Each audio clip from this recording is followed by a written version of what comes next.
Started here, and I'll try and watch the waiting room as I go along. So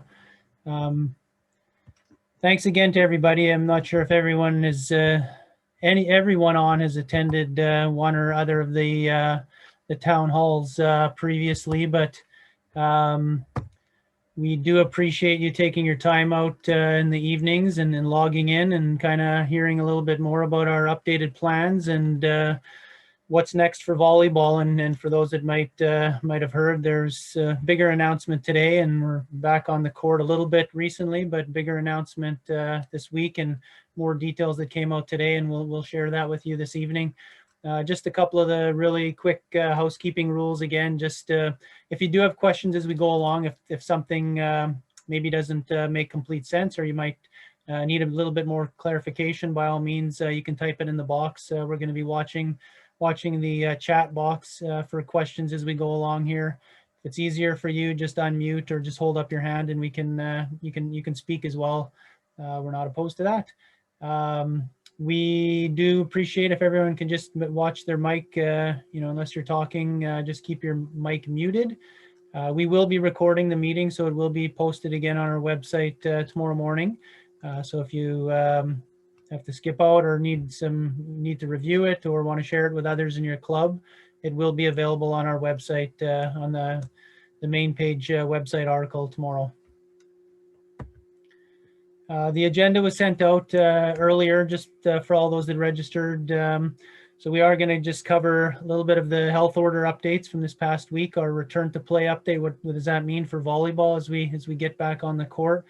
We're going to just talk again. Scott's presented this previously as we've gone along, but just again, really important things to highlight and to consider as you start getting back on the court, especially with the larger group. If you have been on the court with the one-on-one training, larger group obviously is going to be a little bit more involved. Anthony will talk a little bit more about just the season, potential competitions. Not that we have all the answers again, but he'll present a little bit. The Indoor Competitions Committee has been meeting and talking regularly over these past few months, and probably will continue to in the coming weeks as we look at establishing what some competition might eventually look like.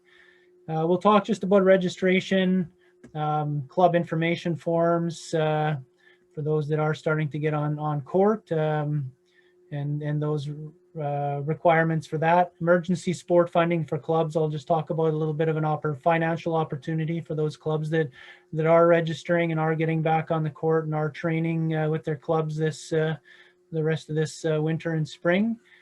We'll do a little snow volleyball rehash and then take questions at the end.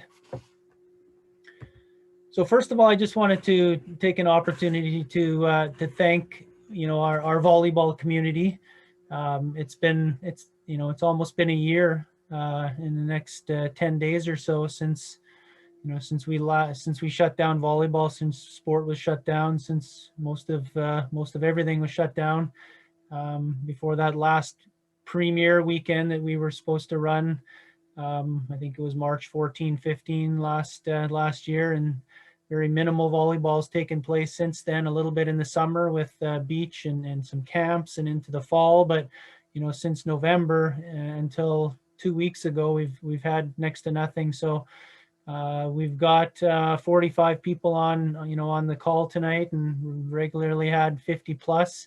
So it's just a good indication that there still is interest on getting kids back on the court, and that's what we really do hope will still happen. For we don't expect, we usually had 2,000 kids playing club volleyball in a given year, and if we can get to half of that or more, I think we're doing okay. But that's our goal, is to see how many of those kids we can get back on the court in the coming weeks and through the next 2 or 3 months.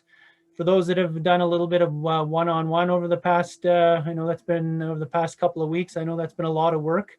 One coach, one athlete, over an hour or 45 minutes or however long you might have been doing it. But at least you've gotten some kids on the floor touching the ball, feeling a little bit of normalcy for volleyball. And for those that might have done a little bit of snow volleyball, I know there wasn't many, but We actually had our staff and board go out and play a little bit a couple of Sundays ago, and it was really enjoyable. The weather was great.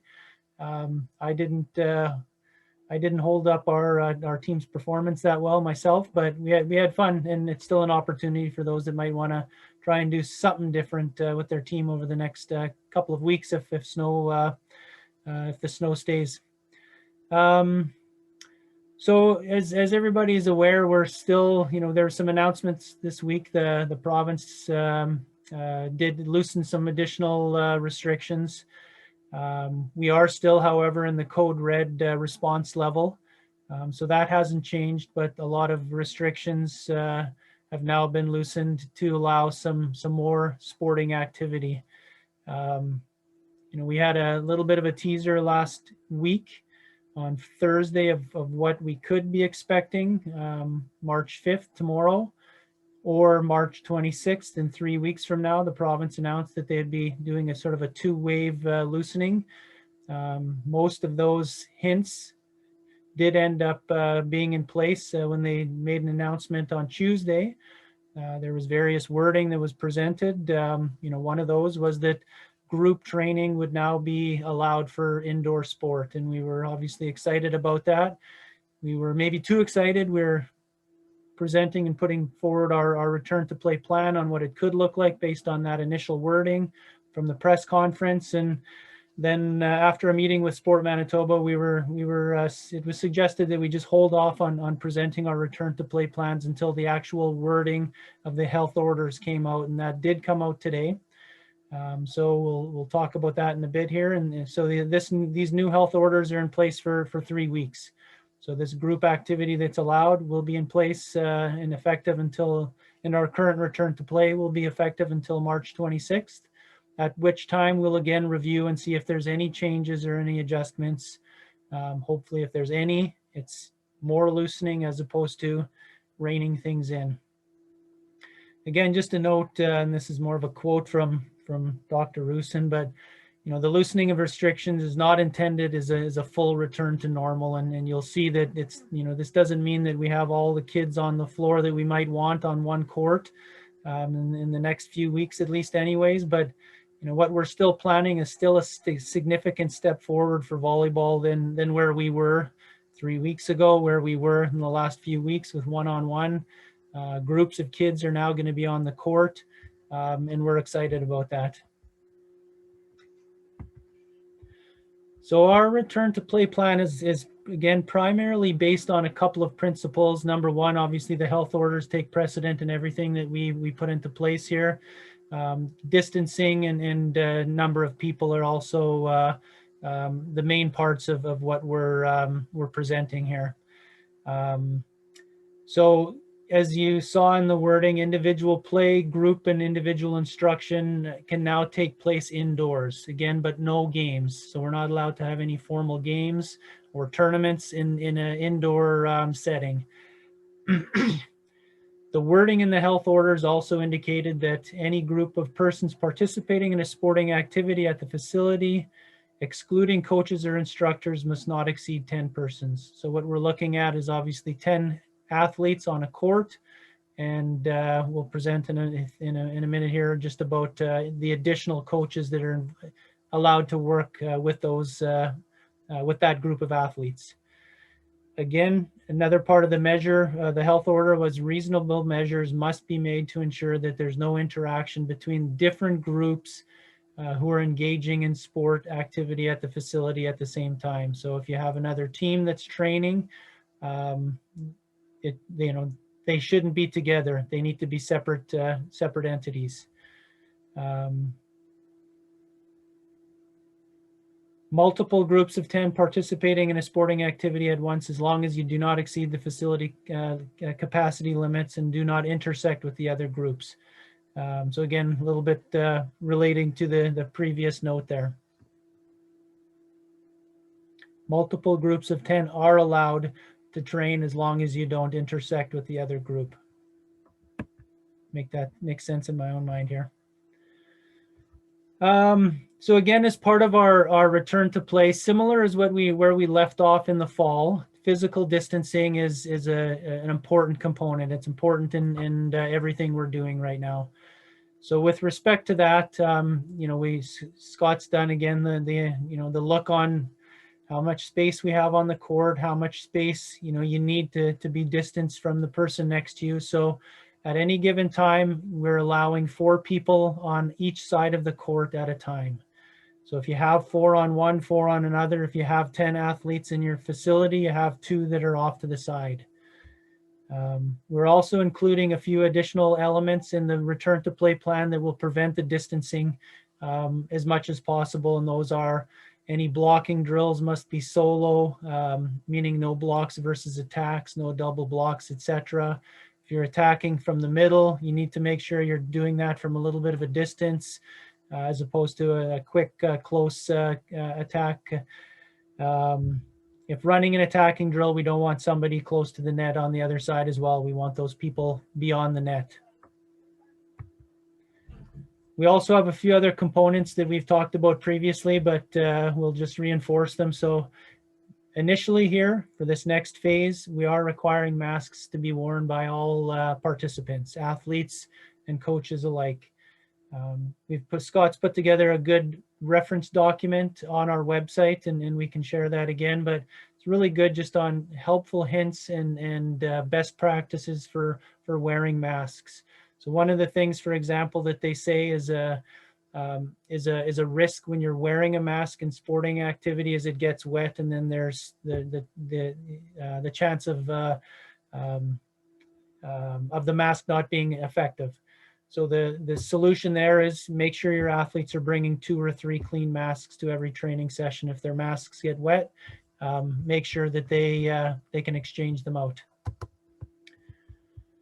Training time, again, minimize the training time as much as possible with a maximum 90-minute training session being in place. The next 2 points are more about spectators. So generally the facilities that we're aware of aren't allowing spectators, but there could be areas of the facility where they do. So and we can't say exclusively spectators aren't allowed, but they shouldn't be allowed on the field of play. And if they are allowed in the facility, they should be allowed where the facility will allow. We did include another point here too, is just, in addition to your group, if you have 10 athletes and you have 10 female athletes and 2 male coaches, or 10 male athletes and 2 female coaches, it's a good suggestion, especially as it relates to the rule of 2, to maybe have another representative or another team mom or team dad that just sits in on the training session, is included within your group of 13.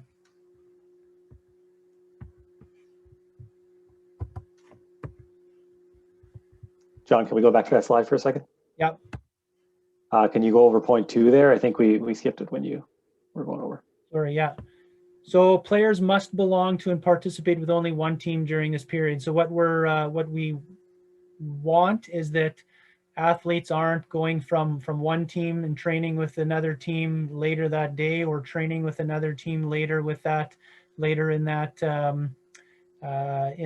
in that week, for example. We try and want to maintain those cohort teams as much as possible. However, having said that, if you have 12 or 14 players on your roster, that's your team, and understanding that only 10 are going to be in a gym at a given time. It could be a different 10 the next day, but that's kind of what we want to have in place here during these next few weeks. Then we want to limit the amount of cross exposure as possible. Anything on questions so far? Anthony, we're okay with that? I think so. I do think this would be a good opportunity to solicit questions if anybody has them. But yeah, the last one was just from Jared there that I was asking you. So this is this high-level summary sort of the return to play plan. It gives you the basic principles of what we're laying out for the next few weeks. It's going to be in document in a lot more detail and in a bit more detail tomorrow when we post it on the website. We just didn't get a chance to complete it. And it's still being just looked over by Sport Manitoba. before we post it tomorrow. But these are the main nuts and bolts that you should be aware of, especially if you're looking at continuing immediately with a larger group this coming weekend, or even into next week. These are the main principles of our return to play plan for March 5th. I don't see any questions here, John. Let's keep rolling. I'm going to turn it over to Scott here, just again talk about some main principles on safe return to court as athletes and coaches return after a long break here. Yeah, the next two slides, this one and the one after, are similar. Well, actually, exactly the same as what we presented on the last one.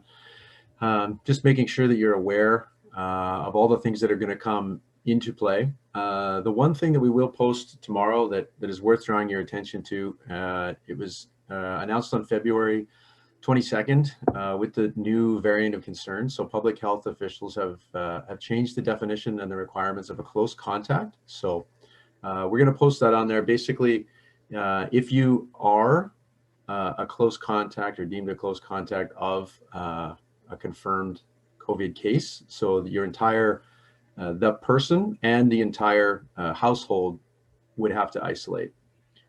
So as an example, my son was deemed a close contact through school in December. He came home, he self-isolated here, followed along. Under these new restrictions as a close contact, he would have to come home and everybody else in the household has to stay home. So there are some significantly higher, I guess, consequences of not managing our environments properly. So we'll post this, but I do encourage you to educate yourself. There are lots of resources out there.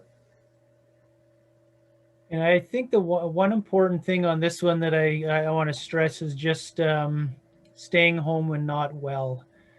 So if an athlete is excluded from a group of 10 but is scheduled to go tomorrow and then all of a sudden doesn't feel well in the morning, we need to present an environment where they're not pressured into having to attend that training session. If they're not feeling well, obviously, as we all know, it's so important that they don't come. And if you could please reinforce that with all of your athletes, that this isn't the normal year, and there's immediately, at least anyway, there's no pressure to perform. Let's get back on the court, work hard, get better. But if you're not well, stay home. We'll get you back on the court as soon as you're well. So that goes for everybody, coaches included, but it's important to just emphasize that note there. Anything else on this one, Scott, that you wanted to kind of highlight, or well, pretty straightforward? Is there any questions from anybody on this? Yeah, we got a couple questions in the chat here. From Chris, are we able to have 2 nets on a full court and have 6 on one court and 6 on the other? We're talking about that, Chris, and we're saying yes, yes, you can. The one important part of that that you need to consider, and we're trying to determine whether we're going to put wording in it or if what is in the health orders is sufficient enough. But this is the important part here. Reasonable measures must be made to ensure that there's no interaction between different groups of participants who are engaging in a sporting activity at the facility at the same time. So you need to be confident that your 2 half courts, if they are going to involve 9 and 9 or 8 and 8 or even 10 and 10 for that matter, you need to make sure that there's a good separation and that separation can be ensured between the 2 groups. I'll answer it that way. Sport Manitoba's wording is that multiple groups of 10 participating at once are allowed as long as you don't exceed the facility capacities. So again, I'll refer to Sport Manitoba. In their half courts, if you're going with 10 and 10 and it's allowed, and you have 2 coaches on each, that exceeds their facility capacity. So you're only allowed to have 20 according to Sport Manitoba's policy, facility capacity limits on a full court. So you'd have to adjust accordingly. Thanks, John. One from Tonya as well. The team hygiene kit says gloves. Who should be wearing those and when? Scott, you want to? Yeah, it's just a hygiene practice. If you have cuts, scrapes, things like that that you're dealing with, You might want to throw them on if you're cleaning your volleyballs, just to protect your hands from whatever it is that you're using to wipe down the balls. Yep. Yeah, I think that's where we use them the most, Tonya, was glove up when we're cleaning the balls after a session, getting ready for the next one, so your hands aren't touching every ball as you're wiping them. Tony also made a note here that Team Linked has all of the premium features of TeamSnap, but it's free. It also has the COVID waivers. So awesome. So you got that set up, Tonya? Good. Yeah, I've been using it for a while and I really like it. Good. Like you do documents, you can do pictures and all kinds of everything. It has everything that TeamSnap had, but now it's free. Awesome. And it's Canadian made. Anthony, talk a little bit about this. Sure.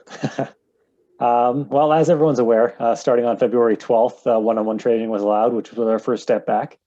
And starting up tomorrow, team training is going to be resumed in a limited capacity. As we've already kind of been over, it's 10 athletes. We do have gym time available at Dakota Community Center and Sport for Life. Email me if you're looking for some gym time and we can hopefully get you in there. We are looking at kind of a late April or early May competition time, potentially at the earliest. At this point, we really don't know what it would look like, but we would kind of expect that at the very start, it would likely be like one team playing one team. It wouldn't even be little sort of mini tournament, round robin sort of things. But again, it's all going to depend on the health restrictions and just how the whole province is doing at that point. Provincials, obviously a long way off, but we would be looking sometime late May, even into June. June would kind of be the end of anything that we were going to be hosting provincially. Volleyball Canada is still planning on hosting nationals in some sort of capacity. Mid to late summer, I would expect that's going to be July or August. They're still looking at all sorts of possibilities. They just want to be able to make something happen. It's obviously going to be a smaller sort of thing this year.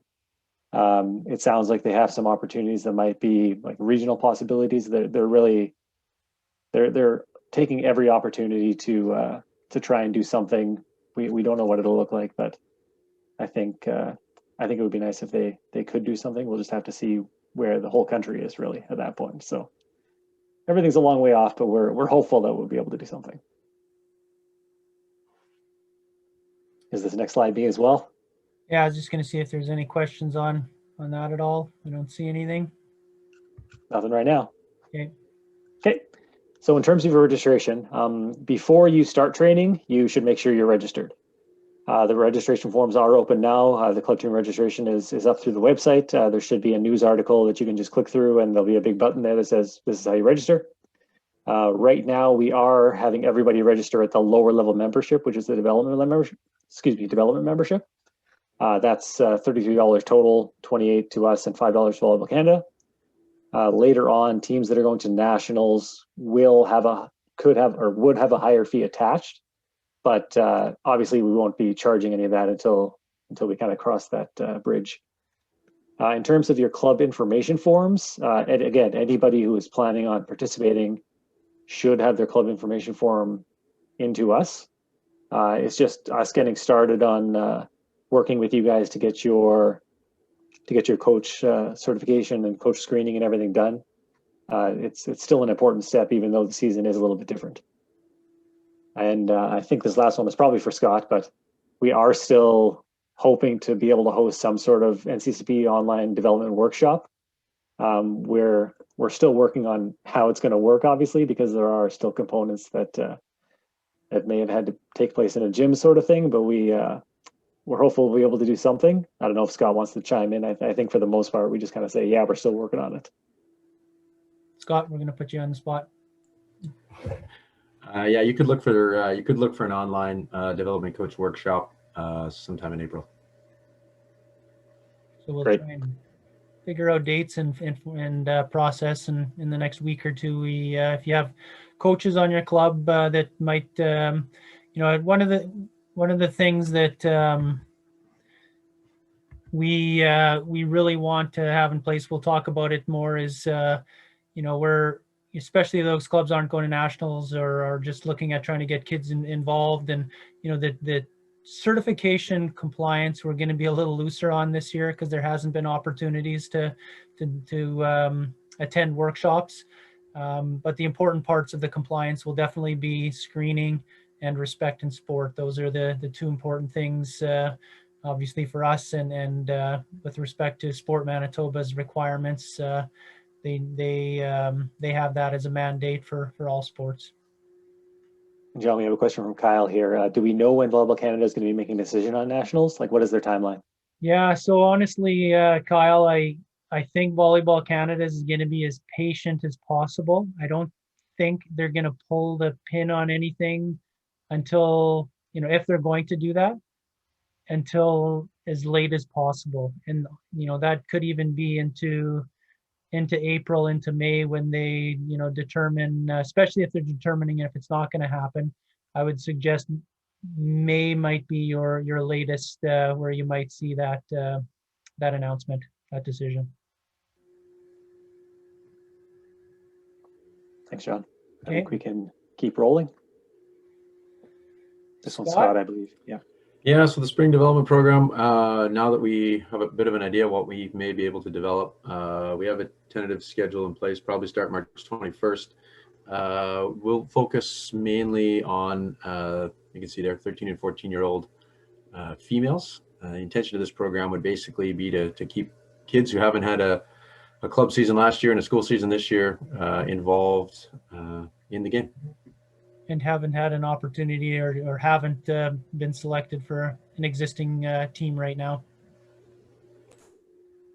We have a question from Aaron. Are we looking at any possible opportunities for coaching programs this year? Aaron, do you mind maybe popping your mic on there and explaining that a little bit more?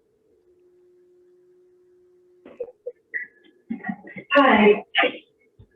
I was wondering, you mentioned probably some opportunities with coaching availability.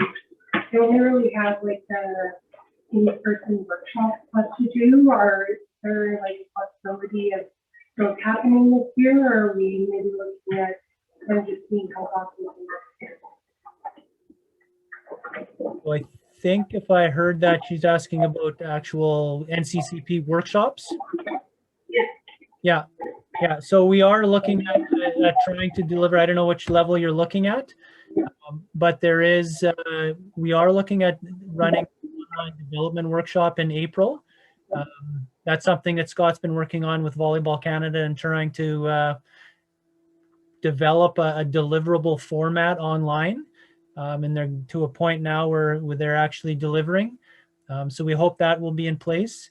If there's other components of your certification that you're looking for that that you might need and could do online, reach out to us, reach out to Adam from our office, and we can try and make sure that you're doing what you need to do, at least at this given time. Yeah. I think I have all documents that will just be in person that I have to do.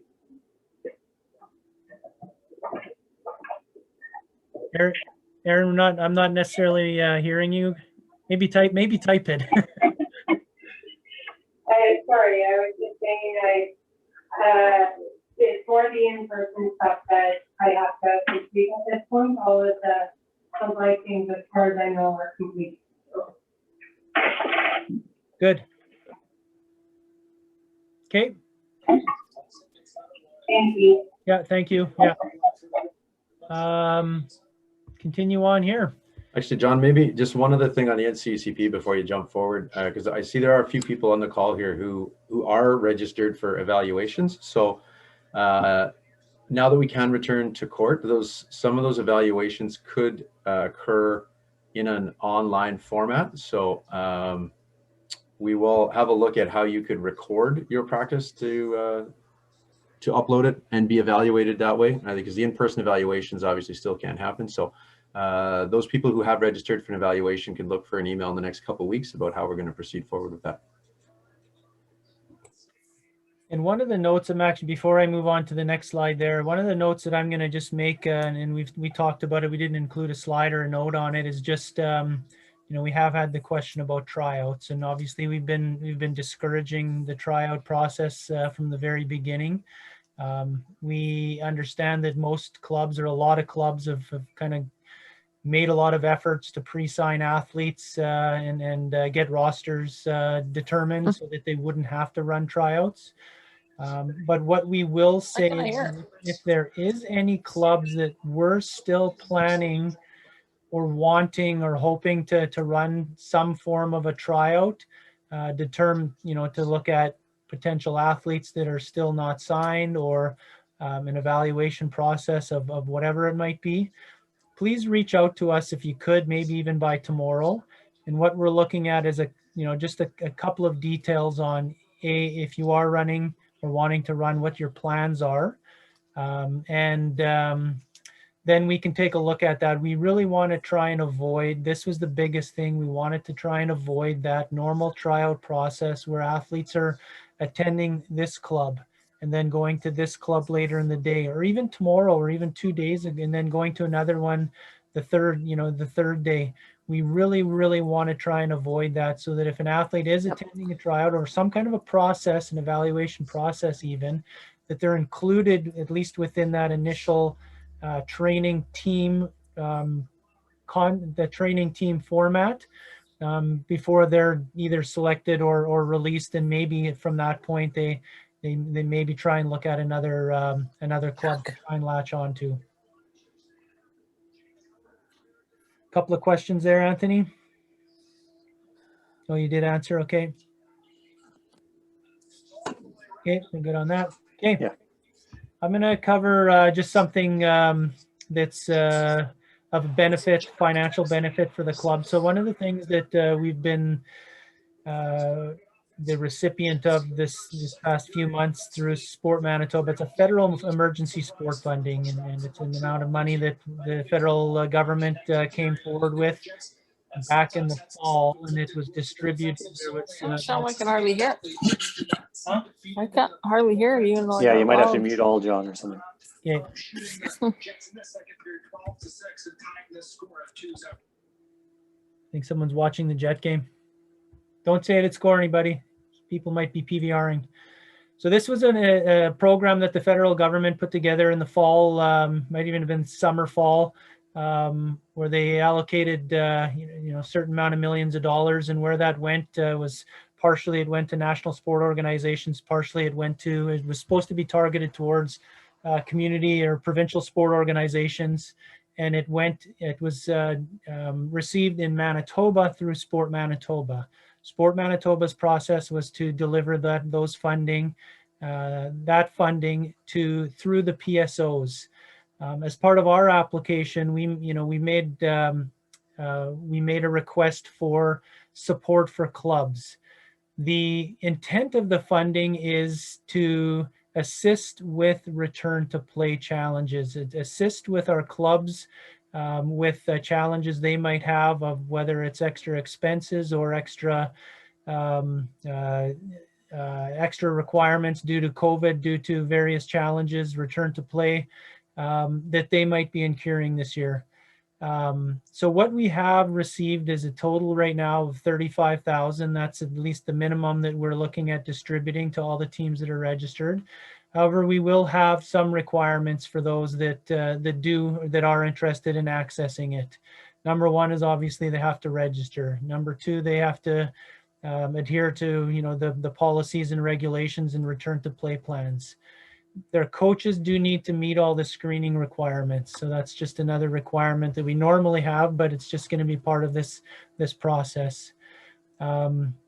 The clubs will also have to deliver a certain level of programming. We have here sort of a ballpark number of what a season could involve in terms of training hours, on-court hours. We don't necessarily we haven't included competition in this, but there would be a minimum amount of training involved. You couldn't just do a 1 or 2 week program and access the funding. It will be provided fairly evenly based on the total amount and the total amount of teams that register, and we'll be distributing the grants based on that. There will be a simple application process. Once teams register, if they've registered, We will be sending out just a simple, it'll just be an easy one pager, a very simple document to complete and to provide to us. Right now, we have a deadline date. My understanding is that the money has to get out before fiscal year end. I'm not exactly sure if that's a 100% thing. So it's something that I need to determine with Sport Manitoba. But right now, what we have is that the registration deadline and to be eligible for this funding, we would have March 26th as a deadline. If we can extend that a little bit for those clubs that are still trying to manage themselves and work everything out and get registered, but that's what we're targeting right now. We generally get, just so you have an idea, we generally get 200 teams registered on a given year. We're not certain how many we will have this year. Again, if we get to 100, if we get to 75, we're not sure what that number is going to be. So you can kind of do the math. It could be anywhere from maybe 300 to 500 a team that would go directly. It would be paid out to the club, and it really is intended to support these costs. And we do stress that it isn't intended just as additional revenue for the club. It's intended as revenue to cover extra expenses or to alleviate the cost of participation for your club members. So that more information on that will be coming out as of I'm going to say early to mid next week. Okay.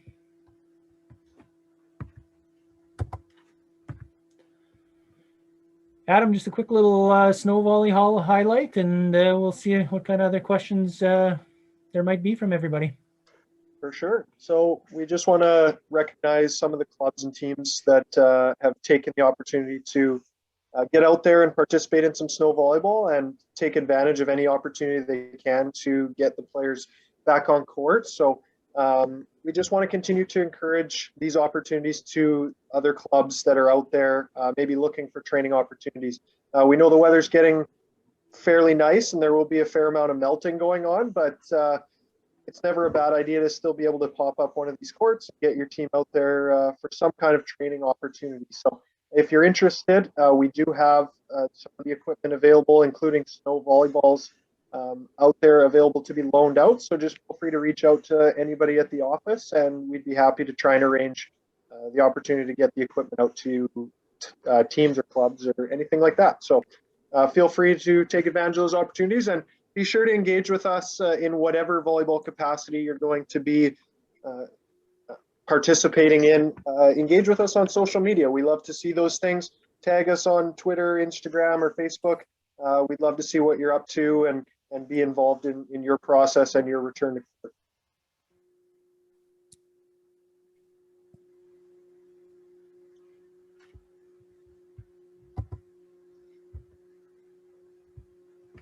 There we go. So if people put their hand up if they want to ask questions, type away in the box there if there's any anything that you might want clarified or verified in any way.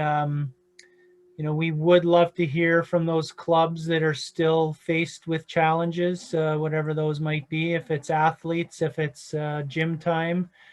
We know a lot of you have been working on access to court time. Would love to hear. I know there's some representatives on the call here from a lot of the rural areas. I think I saw Deloraine and Russell, and obviously there's the Providence Steinbach team and Dauphin, Brandon. So I'd love to hear from those clubs what they're planning and how things are looking in their communities with relation to returning to court or access to gyms, facilities.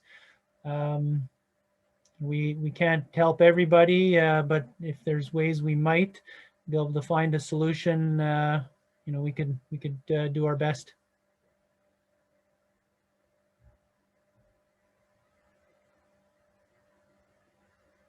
Fairly quiet group.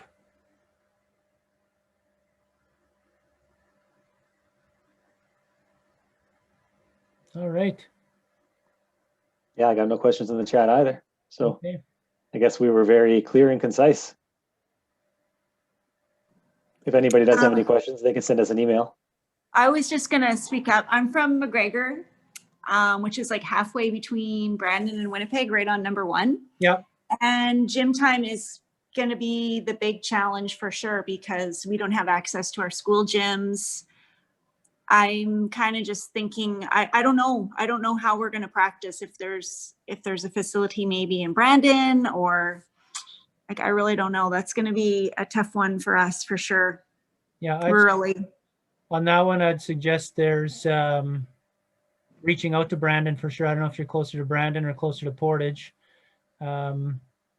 Reaching out to Brandon just about potential available time. I know they're limited with their facilities as well at HLC, and right. I know West Club or Westman has accessed a church gym. Not ideal, but they're getting in there. Yeah. I know there's Southport and Portage that might be opening, from what I understand. Southport. Yeah, Southport would be probably our number 1. I haven't talked to them yet. For a while, they weren't letting any access to their equipment. So you have a gym, but you don't have a net. So I would just have to do a little bit more.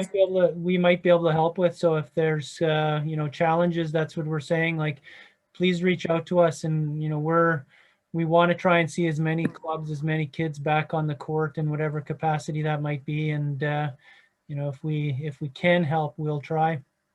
Awesome. Thank you. Okay. Yeah, Pat and Ted both kind of said the same thing. That there's no school permits in their areas, so it's definitely not just kind of in the West. It's pretty much everywhere. There's it's the same problem in Deloraine for us too. I don't know if arenas are open, but those or if they still have ice in it, and if they don't, I don't know what ceiling heights would be in some of those those rural communities that might have access to potentially get into their arenas. We do have some sport court potentially that we might be able to make an arrangement with the community on getting it out. I know Dawson's got a couple. I don't know if they'd want to loan them or not, but again, these are what we would try and help with, try and find some solutions if it's even possible. Yeah. Kevin's asking for mandating the clubs register prior to starting team training. Well, we would, teams should be registered before they're participating and going on court. That's a liability risk on behalf of the team if they don't. Especially if they require our insurance and are relying on it for their permits, which most would. So we definitely would encourage and want all the teams to register as accordingly. And it's not just, I will say selfishly, it's not just the insurance part of it, but it's important for us to capture our members. It's important for us to some point for revenue, but we've prepaid insurance for the year already that we won't get a refund on, that is based on our previous year's registration numbers. So we're hoping that we have that support. Yeah, and I would just note too that as we mentioned earlier, we do have some gym time. So if you're kind of within an hour of the city, it might be a worthwhile thing. If you're really needing gym time, you can reach out to us, and we might be able to fit you in there.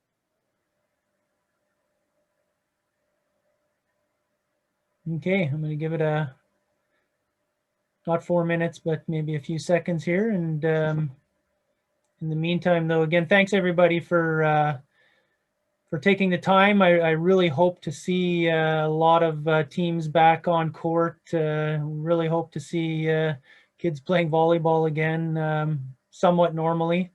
It's not quite normal yet, but we're getting there, right? And we hope that we'll just continue to take these steps and get as many on the court as possible over these next few weeks, and then maybe on March 26th we'll take another baby step forward. But I'm excited and optimistic about where we are eventually or finally, and want to wish everybody luck as they get back on the floor.